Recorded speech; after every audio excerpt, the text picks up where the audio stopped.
Bungie just flipped the script. No more one big expansion a year. Now we're getting two smaller ones. But is this a smart evolution or a last-ditch effort to keep players hooked? So technically we're paying double the money for the same amount of content, but it's just split up into two separate expansions. For nearly a decade, Destiny has lived off of that yearly cycle. Drop a major expansion, hook the community, and then coast through 4 drip-fed seasons.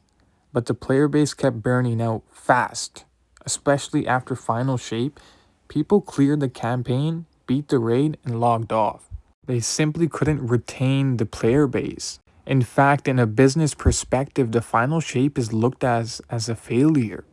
This is Destiny at its peak, 360,000 players. And this is it now, only 18,000 to 40,000.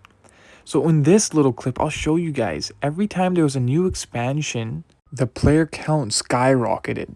It would peak at least in 100k every time there was a new expansion. But if you notice with Edge of Fate, it couldn't even retain 40,000 players. So now we're getting two mid-sized expansions a year, obviously for double the price. One in the early summer and one in the winter. The idea is to keep players engaged longer without stretching a single expansion too thin. So the first expansion came with a raid as its biggest content, and the second expansion that comes in the winter will feature a new dungeon. So basically it's just the same amount of content, just stretched out for double the price. But here's the real question.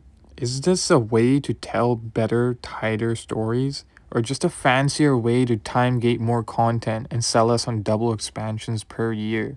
This new Edge of Fate expansion is the first test of the system, and it kind of feels like a glorified seasonal update with a huge price tag. Bungie might be digging a deeper hole. As I've shown you guys before, the player base has still not risen. What do you guys think? Is this the future that will save Destiny? Or another band-aid that'll just fall off? Thanks for watching, I hope you guys enjoyed and leave your thoughts down below.